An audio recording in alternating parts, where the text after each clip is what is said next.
In this first session, I'm delighted to hand over to our keynote speakers here today, Emma Gill-Martin, the Head of Student Engagement and Social Media Comms at the University of Glasgow, and her colleague Vivian Zhu, who is the Chinese Social Media Officer. Welcome to you both. And they're going to share some of their experiences in bringing the university's brand of expertise to that most key of all foreign markets, China. So thank you very much, Emma and Vivian. The floor is yours. Over to you.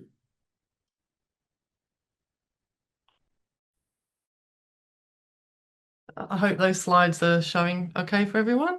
Looks Um, good. Great. Good. I'm Emma and this is Vivian, and we're delighted to be here this morning. Sad not to see people and old friends in London, but it feels a bit like PTSD with COVID going, pivoting to online. But we're glad we could still meet and share some learnings from the University of Glasgow, and particularly looking at China, which is even more important as really difficult markets and real high competition for China, and encouraging Chinese students to come to the UK and study. And we're going to talk through some examples of what we found useful at Glasgow and give you an overview of the channels as well. Oops, I move on. Sorry. Okay. So just quickly give you an overview of what we're going to talk about today. So looking at generally at the China social media landscape, some of you may know a bit more than others in terms of what the platforms are and what they do, but we'll give a run through of kind of key ones that are useful to know in terms of universities engaging with Chinese communities, not just students, but alumni and partners as well. We'll have a deep dive into what we're doing at the University of Glasgow with our social media presence and what we found effective, what's worked well, and perhaps what we would suggest not doing.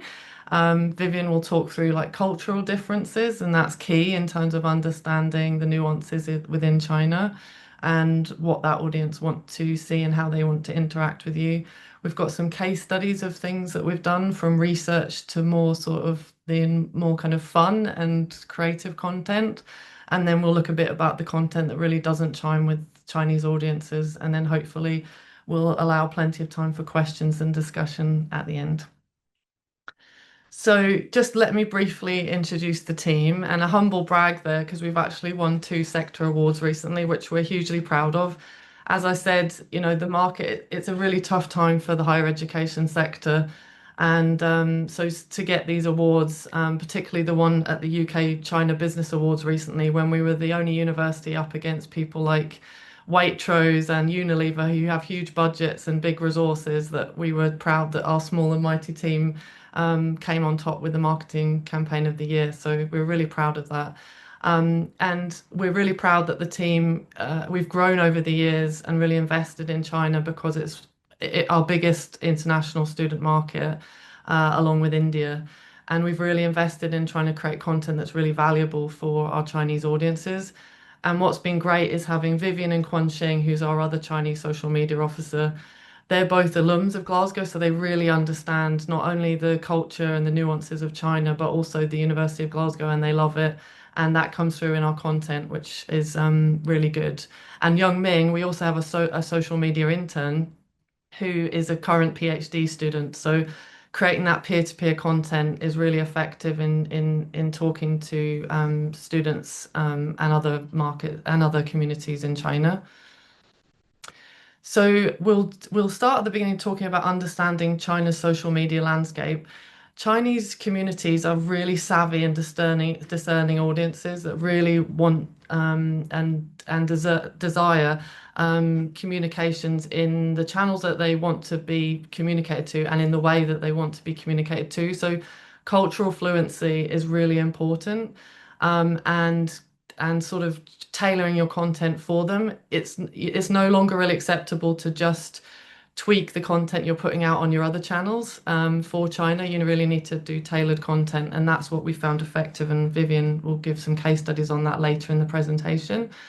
Like social media has just grown and grown and grown, and as briefly sort of showed in that diagram, there's so many different platforms that can be overwhelming. So it's like picking the right channels where you're going to get maximum impact, and that's no different like what we do for our UK speaking channels. They come and they go, Twitter, X, RIP, we no longer use that. And the same for China. You need to kind of keep an eye on the channels that are working and the ones that are kind of not doing as well for you.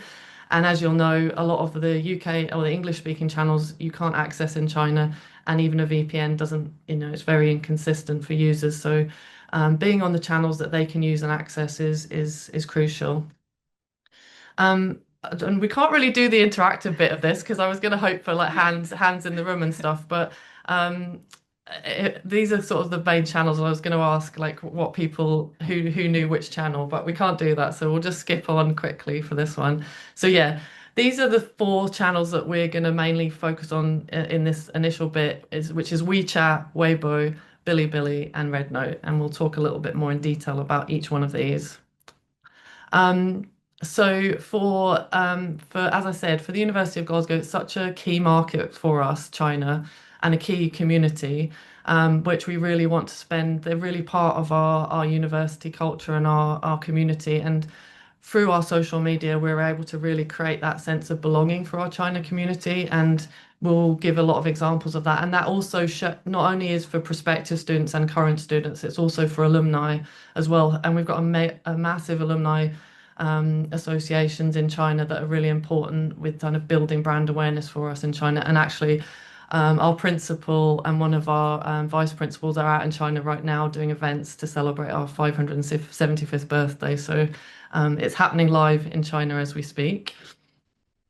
But we'll talk about WeChat. So WeChat is one of our core channels. That just shows you some of the content that we post on there. Um, WeChat is sort of an app that's daily used in China, and it's a great way to reach a really broad audience from many people, from prospective students to also their influencers, parents, and obviously parents of international students have a real say and persuasion in terms of where their child is going to study. We run our official account and people subscribe to it. And it's a bit like a newsletter. And there's no email culture really in China, so this is a more effective way of communicating with our audiences there. And and WeChat can have so many different forms of content, but it tends to be obviously long form articles. We can only post 4 times a month because of our limitations, because we don't have a business entity in China. So we have to be really planned and comprehensive when planning our content to ensure that we can get all our key messages out within that month with only 4 articles that we can use.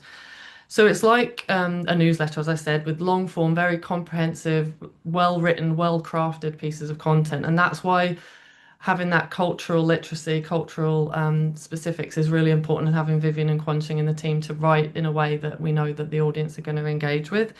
And this long form works well for research pieces, so we can theme research into groups and kind of do a real deep dive, comprehensive piece, and it's really nice, well written, formed, interesting content.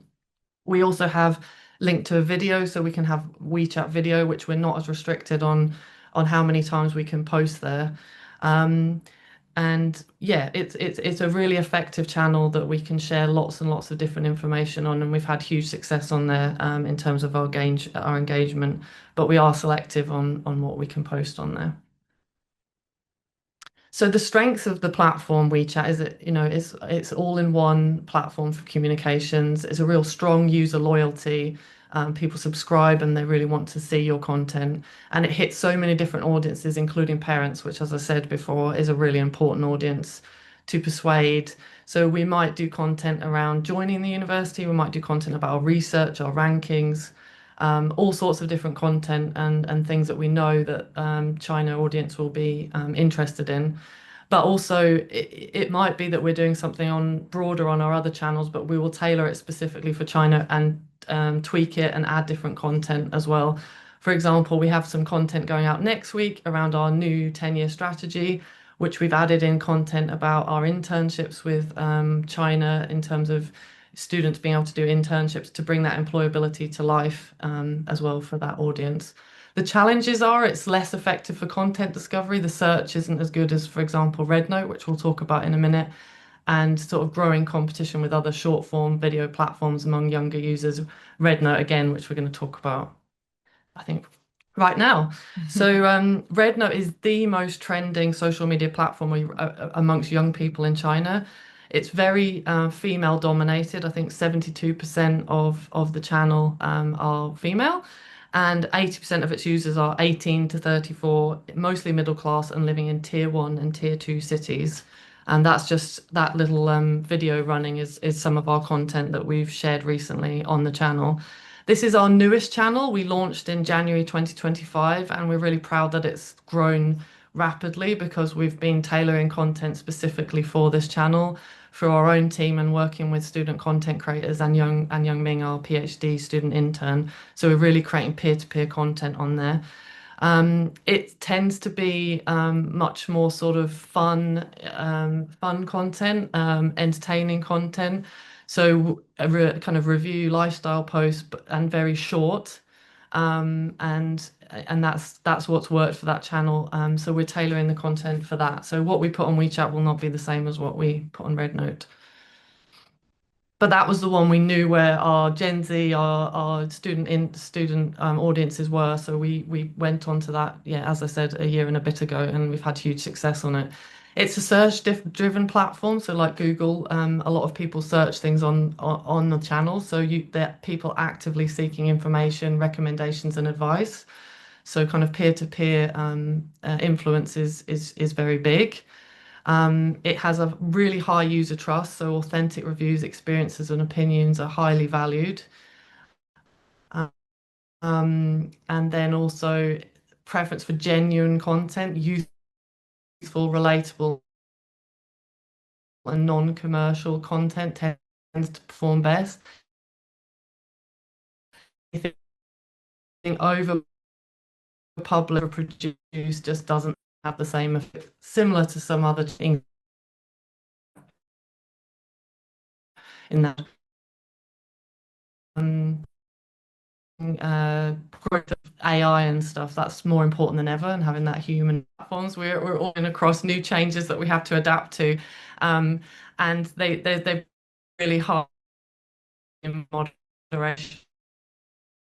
Logos and any commercial content, anything with like QR codes and external links and more, you have to find workarounds to do that and give people clear guidance because they will punish you, as we've found, and then hit you down so that people aren't seeing your future content. So you have to be really careful. So it just huge opportunities at the same time. And then Bilibili, which is like the equivalent of YouTube, form for us to do longer form content. It's less important to us as some tools in terms of but it still can share content where YouTube isn't accessible. It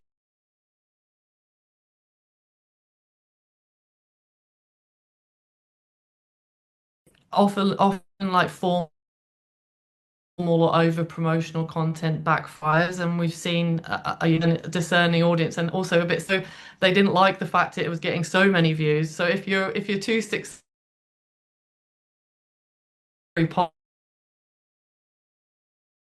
all the comments are really negative, and it can go against you. You have to be really clever and good in terms of sharing content and in terms of embedding on platform, much as the two I've mentioned before.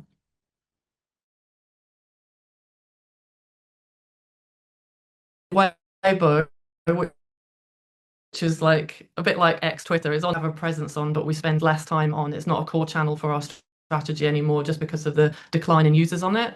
But if you have a platform,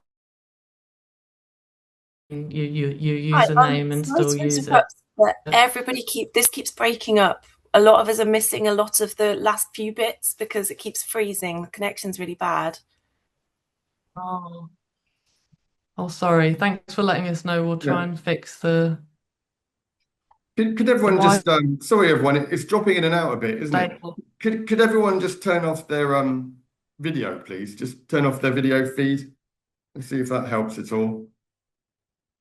Would it be helpful, Emma, would you mind just taking a step back to I think it was Billy, the last page you did, which we sort of missed out a bit on. Yeah, let's switch. I think it's just a slide or two back. Yeah.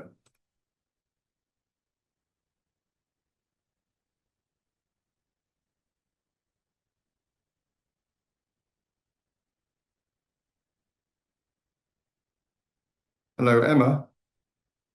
We need to reconnect. Sorry, we're just going to re-share the screen. Which one do you want us to go back to? I think it was Billy. I think Billy. Sorry that- about that. that's Please all say right. if there's any other problems. We'll go back. Okay, we'll start from Billy, but please let us know if there's any further problems. Sorry about that. We thought our internet was stable. Yeah, so Billy, sorry, it is a platform that's the equivalent of YouTube, and obviously YouTube isn't available in China, so it's a useful platform for us to have as a library of our video content, and we've put a lot of kind of peer-to-peer content on there, but it's not as important as other channels for us in terms of our dedicating to like RedNote and things. But there are prospective and current students on there, and it's probably one we want to grow in the future. But it's good to have a place as a repository for our video content as well. And then Weibo, it's similar in terms of short form content like X or Twitter. But again, like X and Twitter, the number of audiences on there is declining. So while we've had a sort of solid, steady user base on there, we've kept the channel active in case we need to use it more, but it's not one that we spend a lot of time on, as other platforms like Bilibili, RedNote, and WeChat have really taken over in terms of prevalence and are more important to us in terms of where we spend our time and resource. So in short, we recommend WeChat and RedNote as key channels as part of your content strategy. But like the rest of the social media ecosystem, we're always looking if there are new channels that we should be on. And for example, we're looking at joining TikTok soon because we've been able to secure more resource in our team to be able to move into that platform too. But being flexible and moving to where your audience are is really important. Yeah. Okay, and I'll pass over to Vivian to talk about cultural differences, and I hope you can hear us okay now. Hello, good morning, everyone. I'm so glad to be here, and thank you, Michael, for inviting us. Yeah, so I'll be moving on to talk about culture differences that between UK and China. So the first one, interesting question is like how to deal with culture sensitivity. But I think when we talk about culture sensitivity, in my opinion, it's more about cultural recognition. So I think one example around this could be the use of the term Lunar New Year or Chinese New Year. I think some of you may already heard about the debate around these two terminology over the years. We know that many university experience backlash when using only one of the terms on social media. So in case like this, using a neutral terminology could be a good way to go. So rather than for university to get caught in the debate of which term is more correct or risk unintended offense by our audience, we would recommend using terms such as Spring Festival, because this is a festival to welcome spring. Equals like Chinese New Year. Or we could use the term of Year of the Horse, like Year of the Snake or Year of the Goat, to show that we understand the Chinese zodiac.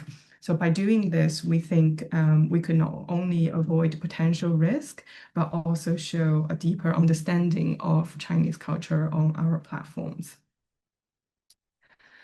And then the next culture difference I'd like to highlight on is actually there's not much email culture in China. So while like it's quite normal here in the West that people communicate through emails professionally, but in China it's very different.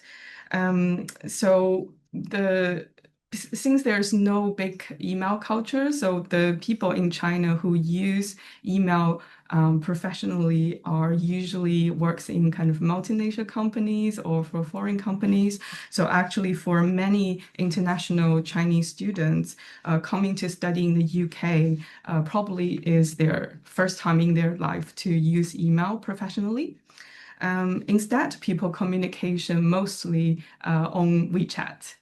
So they contact their family and friends on WeChat, but they also talk to their clients, bosses, colleagues on WeChat as well. So they use WeChat every day, both leisurely and professionally. Um, the next culture difference I would like to highlight is cute culture is really big in China.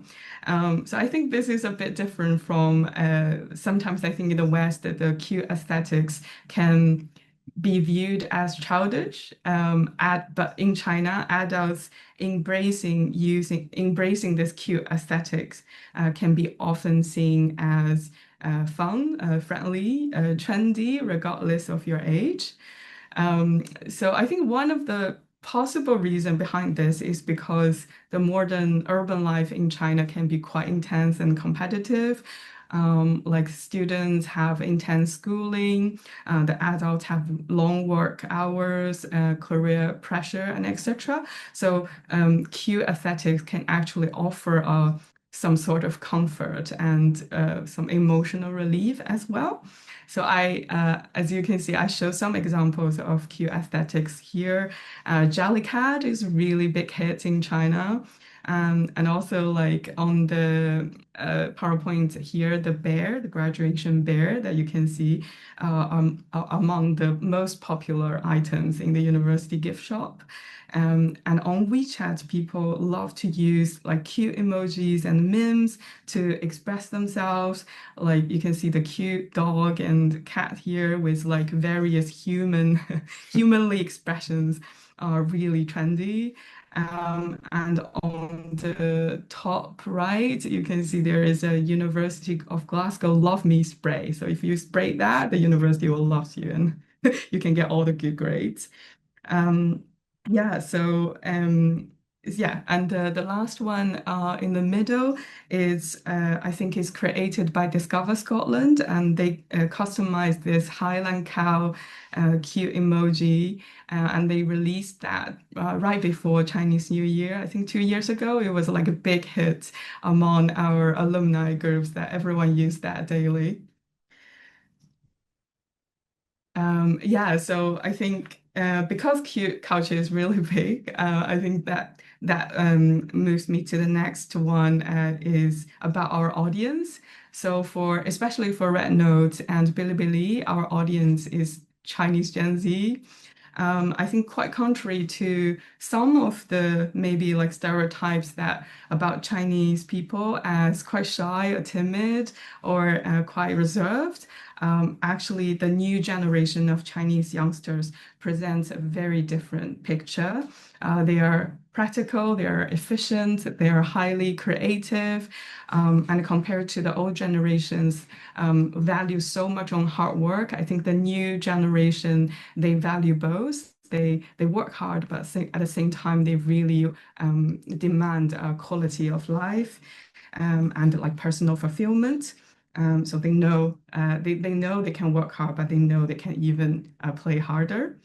And this generation has grown up with far more exposure to international culture and ideas. So many of them have developed this rather global perspective since a young age, and they are really comfortable engaging across different culture contexts.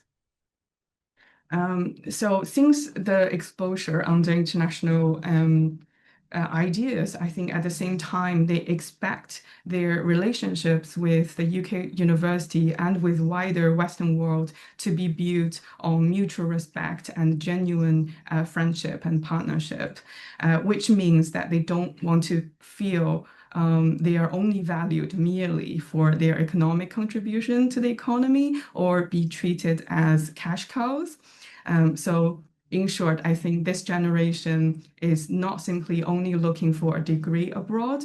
At the same time, they're looking for a community where they feel that they can be seen, valued, and respected, and empowered to make a difference to the world. We also think it might be quite helpful to list out some sensitive dates that normally we would advise to avoid putting out entertaining posts or like a marketing post. So the first one is 4th of April. It's Qingming Festival. So Qingming Festival is a day where people pay tributes to their ancestors, and they would often, the whole family would often to visit their late relative's grave. So we call it like tomb sweeping day as well. So that's a day we would recommend not to post entertaining posts. And another date is 12th of May. It's the National Disaster Prevention and Reduction Day. I think even though we had a really big earthquake in 2008 in Wenchuan, even though it's been a couple of years past already, it's still a really big pain left in people's heart. So we still we still kind of remember this date as a really painful times. Some other dates, 4th of June is a really highly sensitive and controversial date. We would suggest that just not post anything on that day. The rest of the dates are remembrance dates of various wars in the past and National Memorial Day for the victims of Nanjing Massacre. So we would advise to not post entertaining posts, but you can post some respectful tribute content if you'd like. Now I'm moving on to case studies. I know, like in the audience today, many of you worked in research communications. So we'd like to showcase some of the examples here that how our university tell research stories. So I think research stories can be challenging because it's quite complex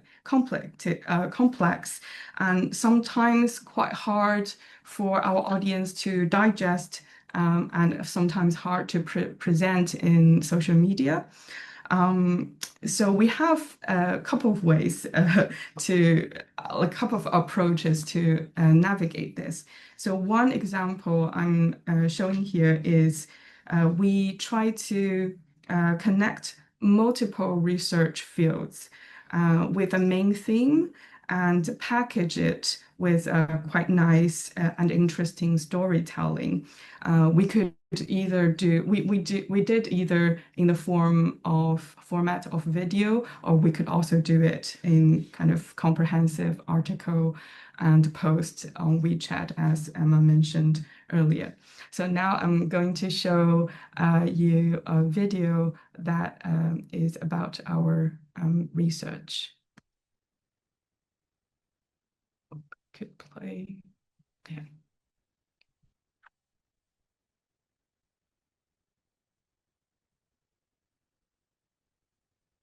We know what it means to make history. We've been doing it for 575 years. Powering the Industrial Revolution, challenging global inequality, driving breakthroughs in technology. This is Glasgow, a city that doesn't wait for change, but makes it. Now, we're fighting bias in code. We are exposing where AI fails and building systems that benefit everyone. We're using invisible waves to read a heartbeat from across the room. If we can monitor vital signs remotely, we can reach people who have never had reliable care. We're reviving rivers, restoring soil, and repairing ecosystems. It's about human health, planetary health. If we rethink waste, we can protect both. We're taking on one of the deadliest viruses on Earth with data, outreach, and vaccines. We've proven what works. What if we could eliminate rabies for good? At the University of Glasgow, history isn't a thing of the past. It's waiting to be made. We are redesigning justice. Reshaping immunization. Rewriting healthcare. Restoring ecosystems. We are world-changing Glasgow. Join us. Yeah, this video always gives me the chills. Once we posted this video on across multiple of our channels, it gained a big attraction on almost every channels. I think it's not that people are not interested in research stories, it's more about how we tell them. And then the next approach for us is especially on WeChat here, we use special dates as an entry point to make our research article more interesting and to get our audience interested in clicking in and read more about our research. So the example here is we use International Puppy Day as an entry point, then to introduce university's research related to dog, related to like robot dogs and epilepsy treatment and etc. As you can see, we had a quite good attraction here about this article to show that people actually responded really well with our like timing, we call it timing tricks, and it could help us to boost the engagement on social media. And the next approach is we would sometimes use Chinese cultural reference as an entry point as well, because it's something they are already familiar with and proud of. So we often use it as a hook to lure them in, I'll say. So the example here is we posted out on Mid-Autumn Festival. So it's a festival where families gather together to admire the full moon in the evening, and they would also have a really nice cake, as you can see here in the right bottom. And they would enjoy mooncake. It's called mooncake. They would enjoy mooncakes while admiring the moon. So it's like perfect time for us to put out a research on the moon by the university. So I think these are some of our approaches for how to tell like a research story quite well. So basically, I think in short is that we would try to use some interesting hook to get them in and to actually make them, force them to read something that's impactful. So moving on to rankings. The rankings, I guess the ranking is important for every university, for every territory market, but it's especially important for our Chinese audience because the rankings heavily influence on how your UK degree be viewed by Chinese employers, particularly for the QS Global University rankings. Many companies would set strict recruitment thresholds that they would only recruit top 50 or top 100 QS ranking university graduates. And like on top of that, China has a quite unique residency system, like major cities like tier 1 cities like Beijing and Shanghai, they would offer opportunities of permanent residency for those graduates who graduated from a top 100 QS ranking universities. So the rankings would not only matters to their degree, but also kind of determines whether they could settle down in big cities in China. Sometimes it even affects what kind of medical insurance that you could get as well. So it's very, very important for our audience. And every time we post out news on the rankings, the traction is incredibly well. Back to me for a couple of slides and then we'll have some time for questions. So it's just about relatability and again, being conscious of cultural differences and interests. Obviously, our university looks like Hogwarts, but for our English speaking channels, we've avoided referencing that too much because of the controversies around the trans community and with J.K. Rowling and such. But in China, that they haven't had that same response to Harry Potter, and that kind of magic and wizardry and somewhere kind of beautiful still is important to them. So this is just an example of where that we've exemplified the Harry Potter theme with this content. We had a Malaysian choir perform a piece of music in the cloisters, which is a beautiful part of our campus. And it was just a very simple piece of content, but it did ridiculously well on social media. And it's, you know, a kind of very approachable British kind of cultural touchstone that encourages Chinese students to instantly connect with our campus. And our campus is one of our obvious unique selling points, as it is for many of our other universities in the UK. And you can see there all the comments coming up responding to it. So that was just a kind of example of where cultural differences are. And then also the campus scenery, and for international students coming to another country and different scenery, different climates that they're not used to, especially for our 1 year PGT students. They really love that kind of exploring campus and the four seasons, and you know, the cherry blossom to the autumn leaves and things, and then snow, finding snow for the first time sometimes. So we share a lot of campus content and showing off the beautiful campus as well as Scotland, which is safe and welcoming, and you know, they can explore the great outdoors only about an hour from Glasgow. And then this is just a quick example of where you know, you can make content, you can link your buildings and your place and then link it with cute culture. And we decided to change our buildings into cute plushies, a short video which we'll quickly show, which did very well.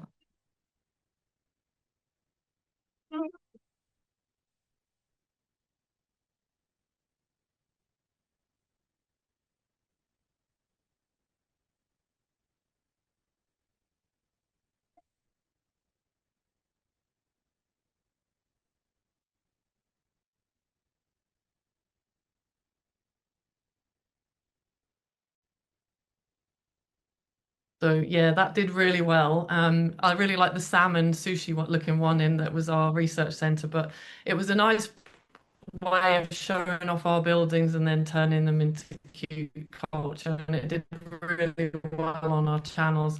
So much so that our in-country team then made the plushie into real life Gilbert, more rosy cheeks now. So we're calling that the rosacea one, the summer edition. But it's they've been very popular, and we made key rings and stuff. And then we were able to create content that was like storyboarding with the plushie going around campus and stuff. So we've done some fun stuff with that. So it's kind of that we're kind of tailoring some more serious formal ways that we work, and then some less, a bit more fun, and that has worked really well and done really well on our channels.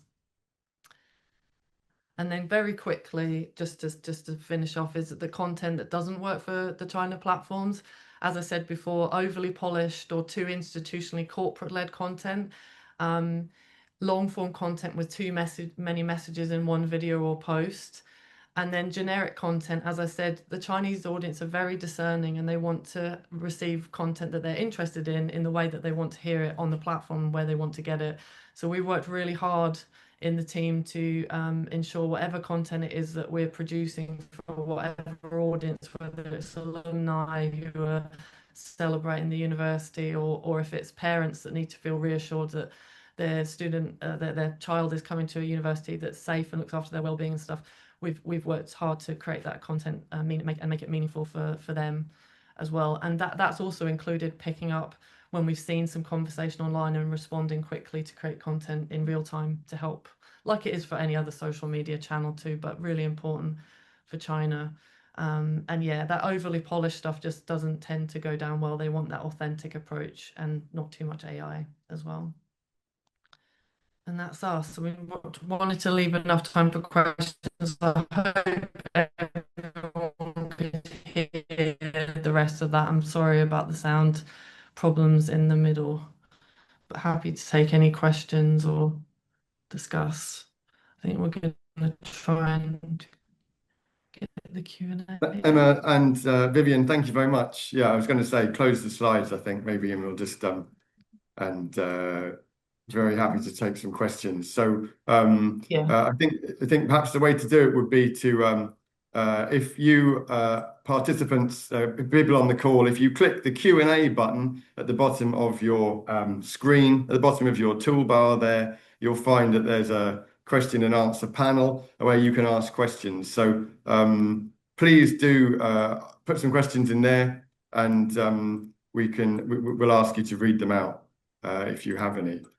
I was fascinated to sort of, I mean, it kind of makes sense given there's the whole language barrier, but it's just fascinating to see that there's an entire parallel set of tools and apps and social media channels and all the rest of it that exists outside of the kind of Facebook, Twitter hegemon. You know, there's like a parallel existence of things just that people use to communicate with each other. And I suppose when your market is 1 billion people, it makes sense to build your own apps. But I thought that was fascinating. Thank you. And yeah, the plushies are a fascinating approach to kind of cutifying your campus in a way that I wouldn't have imagined. Are there any questions? Any raised hands? Anyone type questions into the panel? There you go, Shamina. There's one. Well,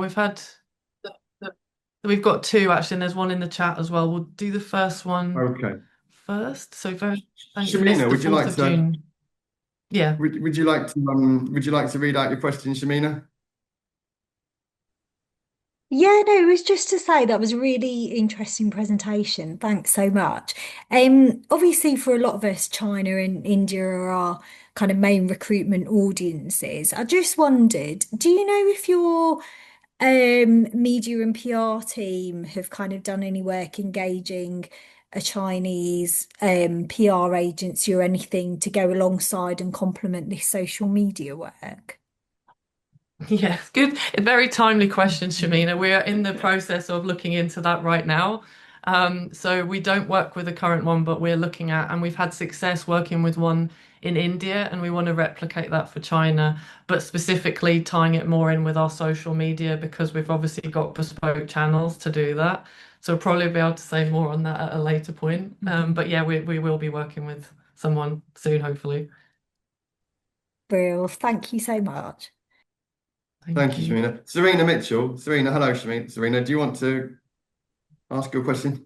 Yeah, sure. No, that was really interesting. Thank you. I work at the University of Sussex Business School, and I know our central comms team run our TikTok channel and various tailored channels for the Chinese market. So we feed relevant sort of content through to them. But I was just curious, what monitoring tools do you use? Do the platforms each have their own inbuilt tools, or is there something like Hootsuite, but an equivalent that you can monitor various platforms together? And have you had any sort of issues in terms of, engagement? So sometimes there can be flashpoints, can't there? And you're monitoring commentary as well as obviously likes and hits and things. So I didn't know if you had any insight into that. Yeah, so I can answer in terms of the tools, we use the tools themselves to sort of build reports and see what's happening with them, and we also use the social listening tool. The social listening tool we use for our other channels doesn't, because it doesn't allow you to search for the China channels, so we use the specific one for our China channels. In terms of monitoring comments, I think as Vivian said, in terms of crisis communications and cultural differences, we have to be really hot on that. And the example Vivian gave earlier when she was talking about Spring Festival, we'd seen on our channels that students were going onto Red Note, for example, and saying that they were insulted that their school had used the term Lunar New Year, and it wasn't respectful to their cultural heritage. So then we were able to do a communication out to all communication people on Teams and say, please, if you're doing any comms, please ensure you use these neutral terms, because you're trying to be inclusive using the word Lunar New Year, but in effect you're also offending the Chinese students. So that was important, and that's a big part of your role, I think. Upwardly saying when there's issues, and then us having to respond quickly and tell senior management about them and things as well. So yeah, no, advise the right terminology for it. Yeah, just building on what Emma just said about the tools that we use. So for pretty much each platform, on each platform, they would generate their own data. So for RedNote and WeChat on the dashboard, you could generate some data from the previous weeks and months. So we could use that as a way to monitor our data. Yeah. Thank you. Great, thank you. Simon. Anna, you had a question about research? Hi. Yeah, thank you so much. That was really, really interesting presentation. So, yeah, basically, sort of as you said, the number of posts and everything that go on these channels can be incredibly restrictive. So quite often research, understandably, isn't prioritized for some of those posts. So I'm just wondering, in the posts that you have done that are a bit more research focused, have there been any like particular themes or sort of research topics that you find perform particularly well, or is it really just all about that framing? Sort of like the puppy day was a great example, but have you found that any like specific areas seem to perform better, climate versus accounting? I don't know, but just as an example. You tend to sort of theme them, don't you, in terms of bringing some in together? Yeah, like we tend to put together like a couple of researchers together so that we could include various fields, I think, and then we would try to find a good angle to enter it and then try to frame it in a more interesting way. But I usually find if the research I guess is more familiar to them. Like, for example, if we mention about Adam Smith, they already know the name and they're familiar with who Adam Smith is, then the research around him or the research around that would be attracting more attention. And I know like there are some other universities, I think they did a research on Taylor Swift and they posted an article out, I think, around the time when she started the Eras Tour. So that was a big hit for them as well. So I think it's about the timing and the framing. Yeah. Thank you for your question. And we have a question from Victoria. Would you like to say your question? Yes. Good morning, everyone.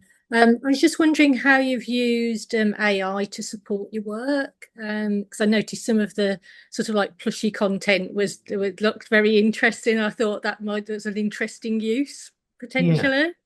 Yeah, we have used it for those kind of things. I think you have to use it in the right way. So for that, it wouldn't be offensive to anyone, and obviously we couldn't actually make our buildings in. So creating something quickly on that tool that's amusing and entertaining is fine. But yeah, I think usually it would first become trendy on the Chinese social media, and you could see the Chinese university would pick up those trends pretty fast. So once it's become like massive, then I don't think people would get offended by that. Because there were other Chinese universities doing the same thing. The same thing. Yeah. But like for other contents, we try to keep it as authentic and as real as possible, especially contents around like informations and opinions. Yeah, and written, the long form written. Long form as well. Yeah. I think there was another question about the 4th of June. Did you want to talk about why that date was? Yeah, so I guess 4th of June is controversial because there are different narratives in the West and in China. So I guess as a Western university, we need to be extra careful on that day. And I think on that day, it's just best to not post anything. And I think we tried to post one thing, I think a couple of years ago. It got kind of monitored immediately, kind of censored immediately. So it's just, I think it's just because of controversial narratives between the West and the East. And I then hope that answers your question. the last one we haven't answered. Shefali, do you want to? Sure, yes. Hi, thanks for the presentation. So I work at King's College London, and we have I manage the comms for the China Institute there, which our overall objective is obviously to increase engagement on China in the UK, but we don't work as closely with the central sort of comms at King's. But I noticed that Glasgow obviously has a China Centre that's doing various different types of research, and I was just curious about how, if at all, you work with them to help promote what they do.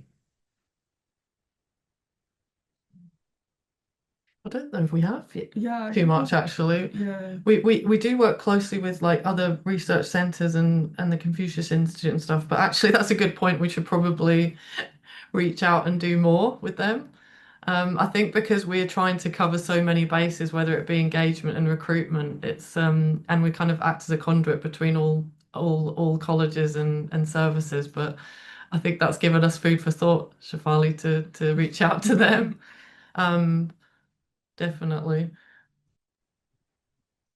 Yeah, I think that's all the questions we have. I think that's all the questions. We managed to get through them. Thank you. They were great. Thank you, everyone. Can I just ask, I know that in terms of working with students and future students, a big thing these days is to have student ambassadors and to have undergrads making TikTok videos or whatever, and some universities have been incredibly successful with that. Is that something that you're able to use Chinese students already at the university, or even Chinese staff at the university if they were enthusiastic? Is that something that are those groups of people that you work with and feed into your channels? We do both. As I said, in terms of the team, we specifically have Young Ming, who works 20 hours, well, with visa restrictions, works with us so we can create more content. But we do have a scheme of student social media content creators for different territories, including China, across UG and PG. And that's really that peer-to-peer content. And they work with us. They might come up with ideas themselves on content they know that their peers want to know, or they might work with us on content that we know we want to get out in terms of well-being or safety and things like that. And it's worked really well, and investing time to train them. So it's giving them professional development at the same time as they're giving to us, and they're paid, which is really important because that's really crucial. Students need money, especially in the cost of living times. So yeah. Yeah, and also we are very fortunate to have very active alumni communities back in China, as well as in Glasgow. So we get in touch with them a lot. We are always in conversation with them, and they would suggest or produce a lot of interesting content for us as well. Yeah. Great.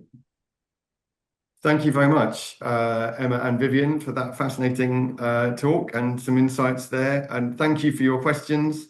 If there aren't any more questions, then we will leave it there. And thank you very much to our speakers, and we'll see you in the next sessions. Thank you. Thank you, everyone. Thank you, everyone. Bye. Bye.